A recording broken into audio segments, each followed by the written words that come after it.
The notification came at 2:47 a.m., slicing through the silence of our bedroom with a cold, sterile light.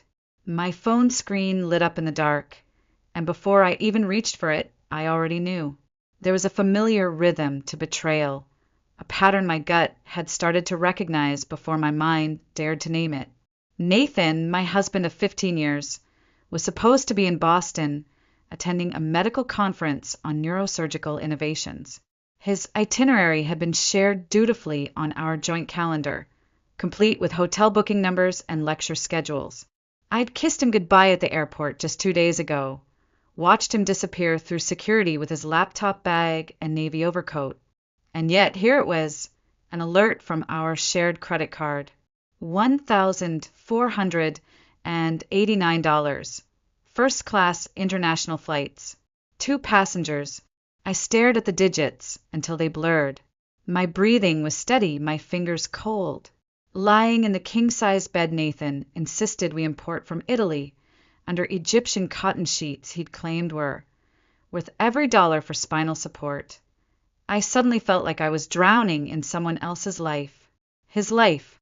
Nathan had always curated everything around us as if our home were a portfolio. The hardwood floors flown in from a little town outside Florence. The smart lighting system that changed hues depending on the time of day. The artwork, always minimalist, always expensive. He called it a reflection of success. I called it a showroom. I slipped out of bed, careful not to disturb the silence. The hardwood felt cool against my bare feet as I moved down the hall, past the hallway gallery of Nathan's diplomas, framed in custom walnut. His home office smelled faintly of leather and antiseptic. I sat down in his ergonomic chair, the one he swore helped with lumbar fatigue. The screen flickered awake at a tap.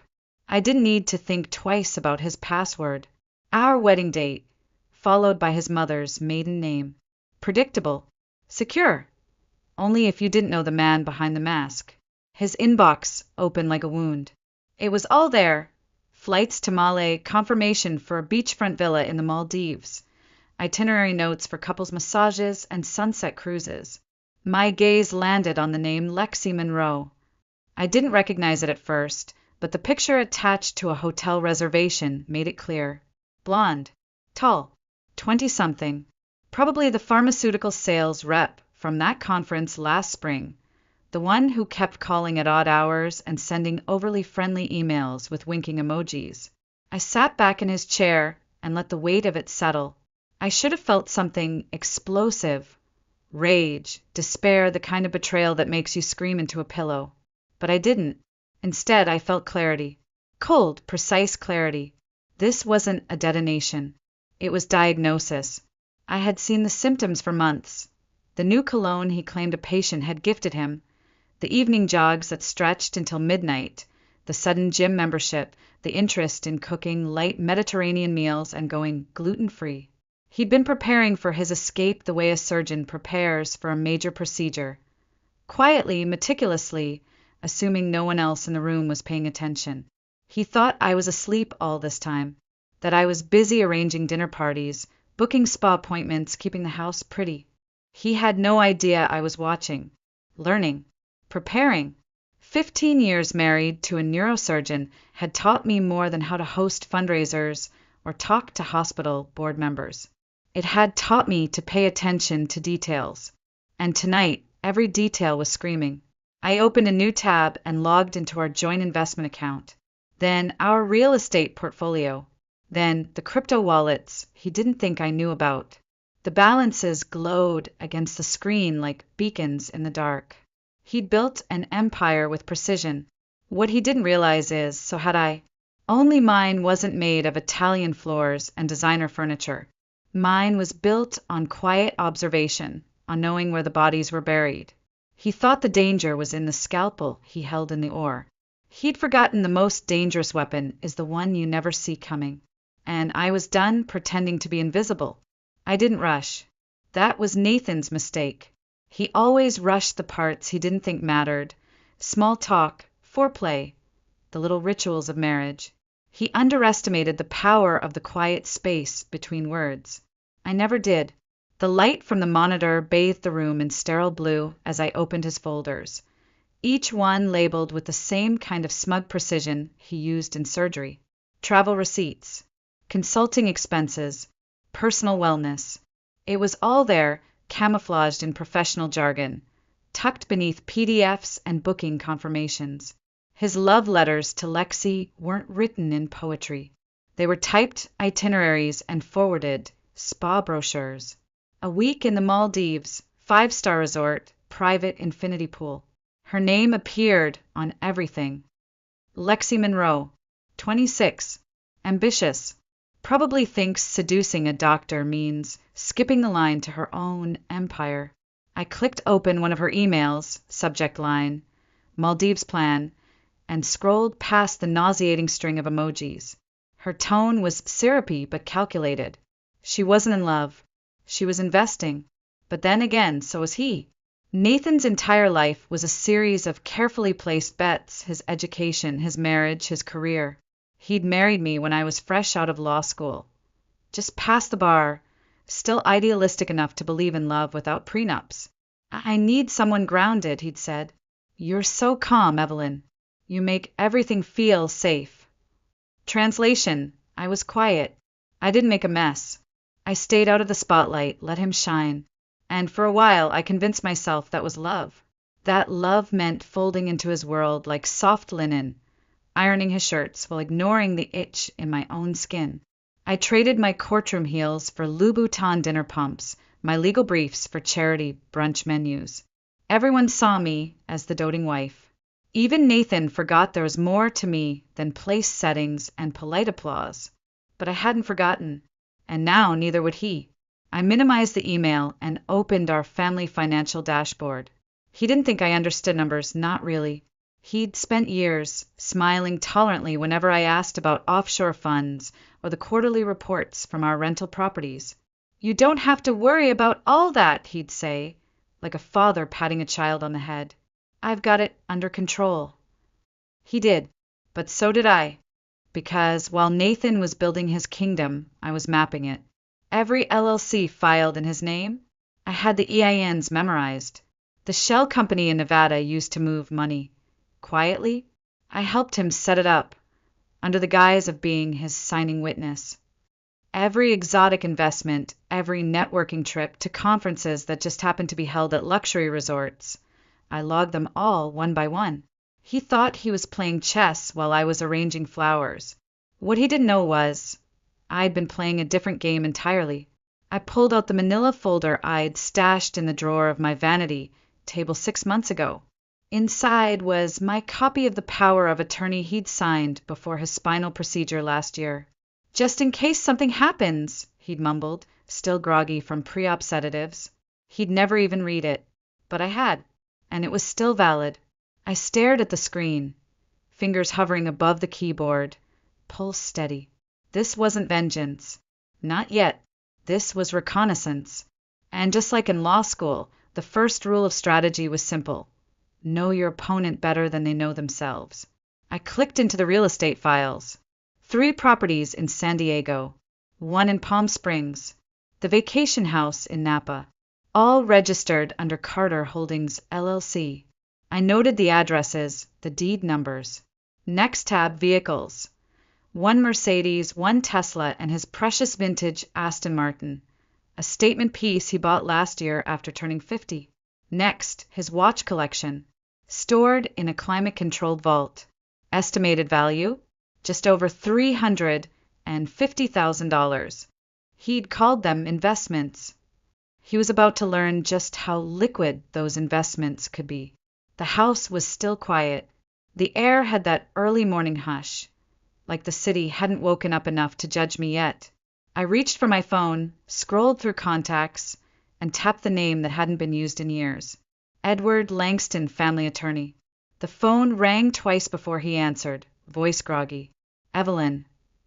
I smiled just slightly. Hi, Edward. I need to talk business. Edward met me at his office, just after 8.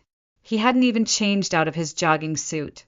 But the moment he saw the look in my eyes, he knew this wasn't a social call. We didn't waste time with pleasantries. I handed him the power of attorney and a typed summary I'd compiled between 3 and 6 am. Every asset, every account, every line item Nathan had ever tried to keep under wraps. Edward whistled softly as he flipped through the pages. You've been thorough. 15 years of practice, I said. I want everything transferred. Everything he owns. Frozen. Sold. Secured. I want him to come back and find a ghost town. Edward raised an eyebrow. You're not planning to tell him first? I looked at him level. He's in the Maldives with another woman, using our money. No, Edward. I'm not giving him a warning. I'm giving him a reckoning. By mid-morning, I was standing in the vault of Carter House Auction and Private Collections. One of Nathan's old friends had once joked that the only thing he valued more than his practice was his vintage watch collection. He wasn't wrong. Each piece rested in its custom-cut display case like a crown jewel. He had names for them. Stories. A Rolex Daytona once owned by a Formula One driver. A Patek Philippe he claimed was a better investment than gold. A custom Panerai engraved with the words "Time is power." I ran my finger over the glass and smiled. Let's see how powerful time feels when it's auctioned off in pieces. The auction house's appraiser, a sharply dressed woman named Alina, walked me through the estimates. Your husband has a remarkable eye, she said, tapping notes into her tablet. This is easily one of the most valuable private collections I've seen this year. And if you're looking to liquidate quickly, I already have discreet buyers in mind. Discreet is exactly what I need, I said, and fast. I'll leave the coordination to you. By noon, I was back at the house where a moving company was boxing up Nathan's office. I'd told them it was a last-minute redesign. They didn't ask questions. The only thing left untouched was his degrees, still lying neatly on the wall, bearing seals from Harvard, Johns Hopkins, Stanford. He'd always said those papers were what made people trust him, but now they just looked like artifacts from a story no longer true. Upstairs, Lily had set up her laptop at the dining table, sipping iced coffee like she was casually checking email.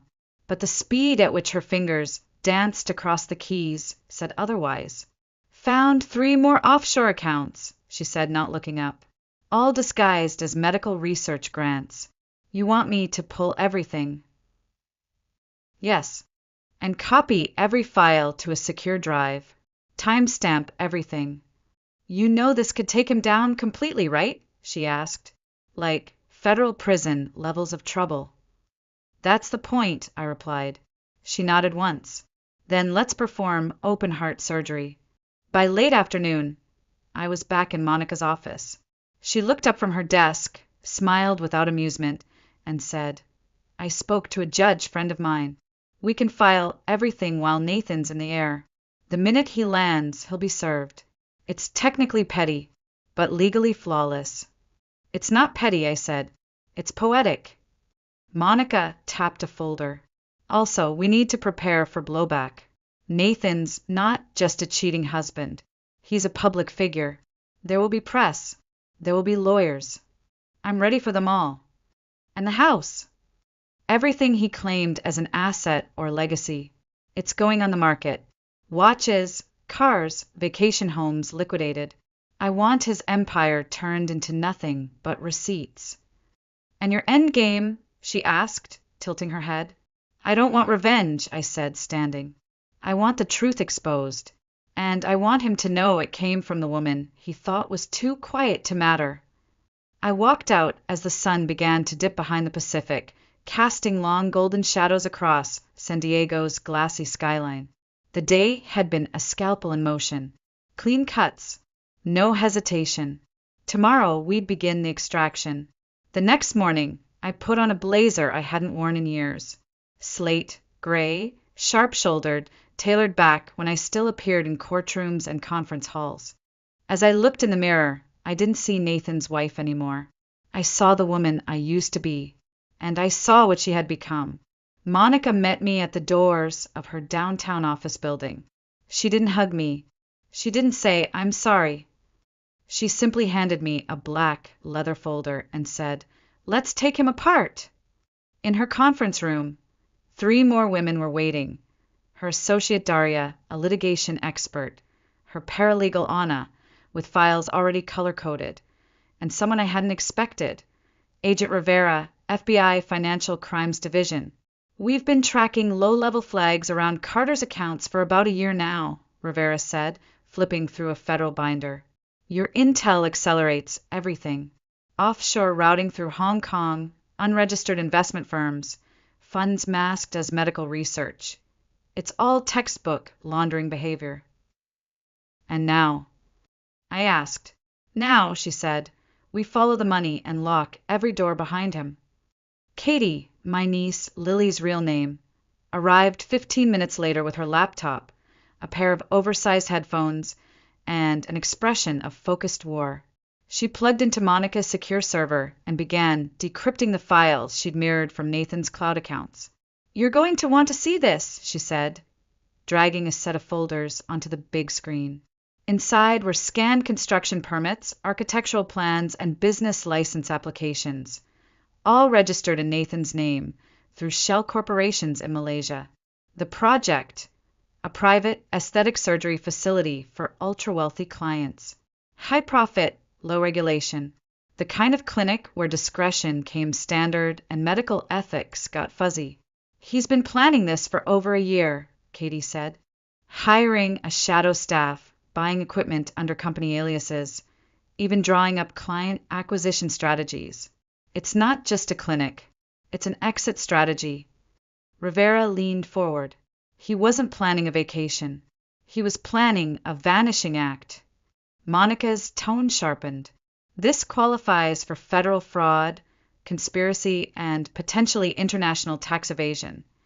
Katie clicked into another encrypted folder. "And here's where it gets dirtier." She pulled up emails between Nathan and an offshore law firm discussing relocation options, countries without extradition treaties, and a resignation draft from his medical board, dated 3 weeks from now. "His plan was to disappear," I said quietly. "Abandon his practice, his partners, me. Take Lexi and vanish before anyone could catch him." Monica turned to Rivera. "Can we freeze everything now?" "With Evelyn's power of attorney and your documentation?" "Yes. We'll move on it immediately." I watched as they coordinated, Monica dispatching legal alerts, Rivera making encrypted calls to federal liaisons. It was like watching a control room go live in the middle of a crisis. No, not a crisis. A counterstrike. By early afternoon, I was standing with a representative from the real estate division of a luxury auction firm, reviewing appraisals for our vacation homes. The agent smiled politely as she explained the high interest in the Napa property. "It's not just the house," she said. "It's the story. A respected surgeon's private retreat, now up for sale under mysterious circumstances? That kind of narrative adds zeros." I nodded. "List everything. No delays." Meanwhile, Katie and Monica's team were building the financial timeline. The pattern was undeniable. Money siphoned from joint ventures, concealed through layered transfers, and funneled toward one destination: Nathan's future life without me. But he'd miscalculated. He'd forgotten I had a past without him, and that I'd brought it back with teeth. By sunset, we had everything we needed. The trigger was set, the filings prepared, bank accounts frozen, asset sales initiated, and Nathan, he was still in paradise, clinking champagne glasses with a woman who didn't know the sky was about to fall. I stared at the security footage of our empty house, now echoing with the quiet work of moving crews and appraisers. I imagined Nathan opening his phone, checking his balance, finding nothing. This wasn't revenge. It was surgery, and I was almost ready to close. The next morning, I walked into the Carter Neurological Institute, not as a supportive wife bringing lunch or signing donor checks. I walked in with a locked briefcase, a team of lawyers, and the weight of truth heavy in my hands. The receptionist blinked when she saw me. "Mrs. Carter, is everything okay?" I smiled politely. "We need the main conference room." and I'll need all 4 partners present. They were already arriving one by one. Dr. Reynolds, Nathan's closest friend since residency, calm, grandfatherly, always wearing a bow tie. Dr. Chin, meticulous and quiet, in charge of billing and operations. Dr. Patel, young and idealistic, often seen as Nathan's protege. And finally, Dr. Thompson, the Institute's managing partner and voice of reason. Monica followed behind me, already laying out packets. Agent Rivera waited near the back, plain clothes, her badge just barely visible. Katie had set up the projector, and the screen glowed with the title. Internal Audit Presentation, Restricted Access. The room fell silent. I looked each of them in the eye before speaking. I know this is unexpected, but what we're about to show you affects every single one of you. Every staff member, every patient, every dollar that's moved through this practice in the last 3 years. They nodded, though confusion clouded their faces. Then Monica stepped forward and began. She didn't dramatize. She didn't editorialize. She presented the evidence like a scalpel to the chest. Precise, unavoidable, fatal. Emails from Nathan authorizing wire transfers under false vendor names. Patient invoices with inflated surgical fees. Medical equipment purchases that never arrived. Funds redirected to shell accounts. A pension fund that had been dipped into repeatedly. Travel reimbursements for trips that didn't exist. Dr. Reynolds removed his glasses and rubbed his face. All these years, he whispered. We trusted him. He was our friend. Dr. Chin was pale. The pension fund. My retirement. We're working to recover everything, Monica assured them. But you need to move now. Access has to be restricted. All systems changed. We believe Dr. Carter was preparing to resign and disappear. His departure would have left you with a collapsed practice and legal liability. Dr. Patel looked devastated. He mentored me. I thought he played all of you, I said, my voice low but steady. He used your trust as his cover, just like he used mine. Agent Rivera stepped forward. With your permission, we'll coordinate with the hospital board. We need to flag every patient record, every billing pattern. There are signs this extends beyond financial fraud, insurance manipulation, unnecessary procedures, possibly even medical ethics violations. Dr. Thompson, stoic until now, finally spoke. Do whatever you need to do. Lock it down. Protect the patients. And make sure he never steps foot in this building again. As Monica distributed emergency legal orders and Rivera called in the forensic accountants, I sat at the corner of the table, silent, watching the cracks form in the walls of Nathan's empire. No raised voices, no hysteria, just the cold efficiency of an institution performing emergency surgery on itself, cutting out its own rot. My phone buzzed. A text from Nathan. Just met someone interesting at breakfast. Investor for the clinic. Wish you were here to help charm him. I stared at it for a moment, then turned my gaze to the security feed on my phone. Another moving truck had arrived at the house. The wine cellar inventory was nearly complete. The furniture appraisers were finishing the second floor. I whispered, "Oh, I'm being charming, Nathan. Just not in the way you expected." Across the table, the forensic team spread out folders like crime scene photos. Every account, every shell company, every name. Katie pulled up Lexi's alternate social media profiles on the projection screen. "Look at this," she said. "Seminar in Singapore. Property investment workshop." She was scouting assets months ago. This wasn't romance. This was strategy. Agent Rivera's voice dropped. He was planning to flee. She's part of it.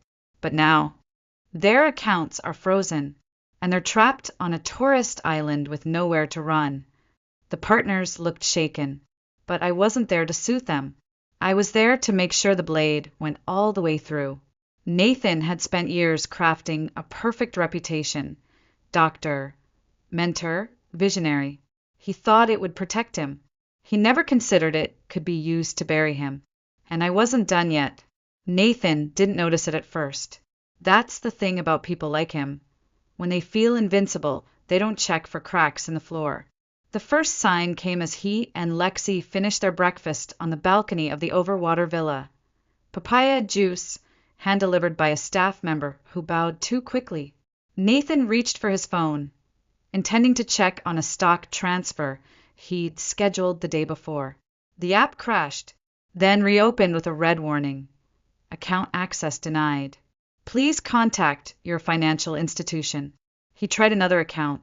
Same result. He switched to a third, his personal offshore reserve in the Cayman Islands. Nothing.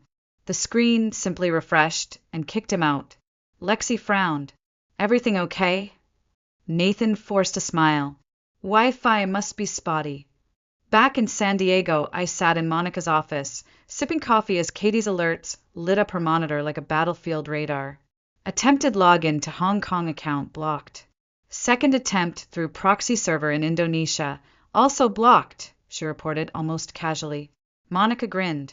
Let's see how long before he panics. A minute later, Katie's laptop pinged again. He's trying to access the smart home system, probably checking the cameras. Shut it down, I said. He doesn't get to watch. She nodded. Done. His access is revoked. Systems locked from all external signals. Agent Rivera stepped into the room, holding a printed update. Interpol has eyes on them. They're still in the villa, no attempts to leave yet. But Lexi just booked a private charter from Male to a small airport in Cambodia. We've alerted local authorities. They're trying to run, Monica said.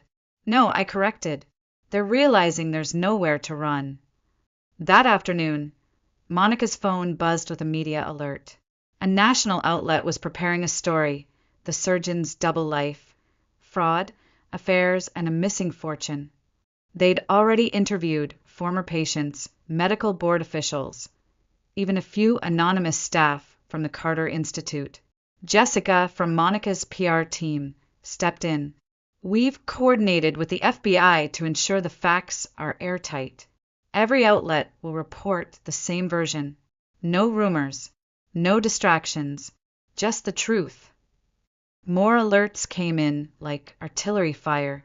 Singapore froze 3 bank accounts linked to Nathan. Total, $12 million. Katie intercepted an encrypted message from Lexi. Plan B is ready.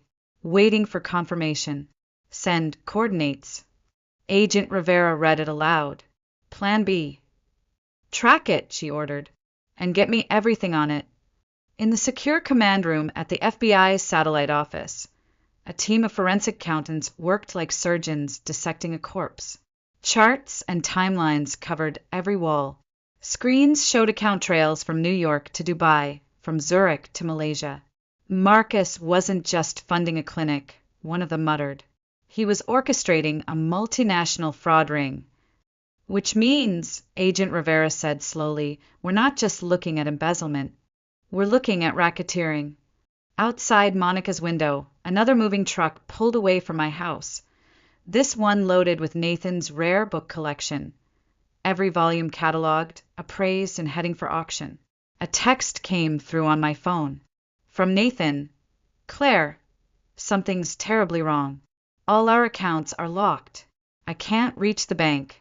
My cards keep getting declined. Please call me. I didn't reply. Seconds later, another message. Why can't I access the house? What's going on? Did you do something? Still, I said nothing. Some silences are louder than screams. In the background, Linda, head nurse from the Institute, handed Rivera a new set of documents retrieved from Nathan's personal storage unit. Correspondence, off-the-record payment logs, detailed records of side deals with pharmaceutical reps. He kept everything, Linda said bitterly, like trophies. Katie pointed to the screen. Lexi's boarding. She's carrying a new briefcase. It wasn't part of her luggage when they arrived. Probably cash and bearer bonds, Rivera said. Harder to trace, but not impossible. At that moment, Monica's assistant stepped in, breathless.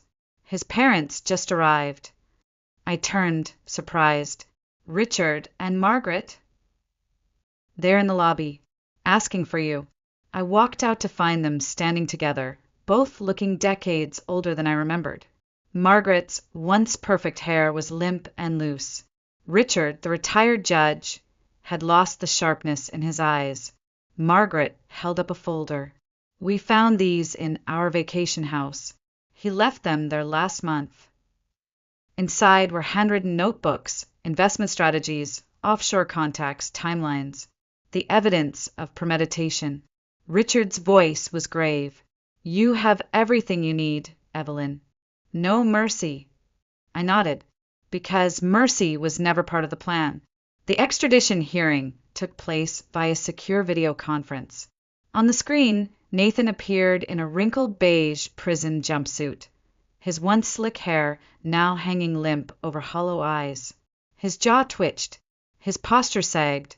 He looked nothing like the man who had stood on gala stages, who had grinned for magazine spreads beside medical breakthroughs and ribbon cuttings. He tried to speak. His lawyer cut in first, citing mental health concerns after what he called a psychological break and a suicide attempt in holding. The federal prosecutor didn't even blink. Your Honor, she said, her voice flat but lethal. Carter's mental state did not prevent him from orchestrating a multi-country fraud scheme, constructing shell corporations, laundering over $20 million, and coordinating a planned disappearance. It should not protect him from justice now. The judge agreed. Within hours, Nathan was on U.S. soil. I didn't attend the arraignment. There was no need. I watched from Monica's office as live updates scrolled across my screen. Nathan charged with 32 counts, including wire fraud, racketeering, tax evasion, identity theft, and conspiracy to commit international financial crimes. Later, a reporter described him as a man unraveling in real time. He wasn't wrong. The Carter Neurological Institute dissolved its partnership with him in less than a week. Every patient he'd ever treated was notified. Insurance companies began audits. Ethics boards launched formal investigations. Medical journals withdrew his papers. One former colleague tweeted, "We thought he was a genius. Turns out he was just good at hiding." The story exploded. Dr. Fraud trended for 4 days straight. Podcasts picked it up. True crime shows scrambled to secure interviews. A documentary offer came in from a major streaming platform. Monica fielded them all. We declined every single one, because this wasn't for entertainment. This was a reckoning. I wasn't done yet. Inside the courtroom, Nathan's parents sat quietly in the back row. Margaret clutched a handkerchief. Richard didn't blink once through the entire hearing. The prosecution laid everything bare. Offshore accounts, forged medical equipment invoices, unauthorized procedures billed at triple rates. And then the part that stunned even seasoned jurors. Evidence of unnecessary surgeries. Cosmetic adjustments pushed on patients who didn't ask for them, just to pad profits. Women, teenagers, vulnerable people. Nathan's defense team offered a plea deal. Reduced sentence. Limited restitution. Gag order. Monica didn't flinch. We reject it in full. The trial moved quickly. The evidence was overwhelming. When the verdict came, the silence in the courtroom was deafening. Guilty on all counts. The judge's voice rang clear. This court sentences you to 25 years in federal prison. You are to make full restitution to your victims. Your medical license is permanently revoked in all jurisdictions. Nathan swayed slightly. For a moment, I thought he might collapse. But he didn't. He stood there, held up by nothing but his own ego, watching everything fall. As he was led away, he turned to me, face hollow, voice barely a whisper. Evelyn, please. We can fix this. I just need a chance to explain. I didn't speak, because there was nothing left to say.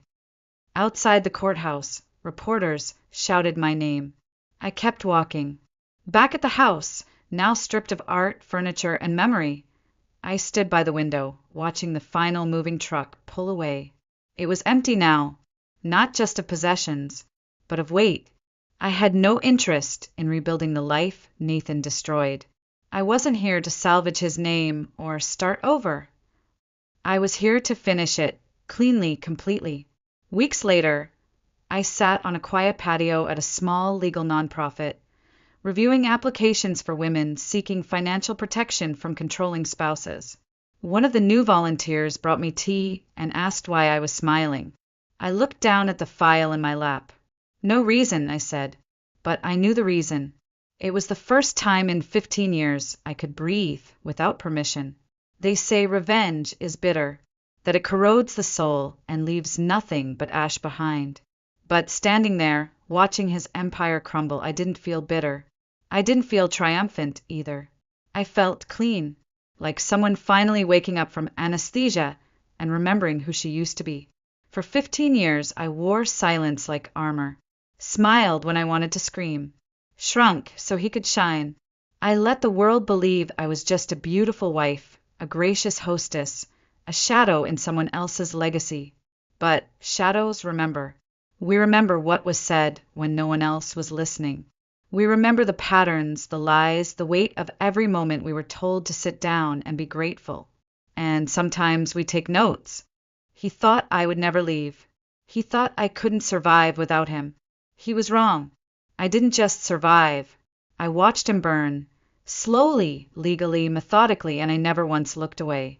Not because I needed him to suffer, but because I needed to prove to myself that I was never the weak one. I was just quiet. And sometimes the quietest woman in the room is the one writing the ending.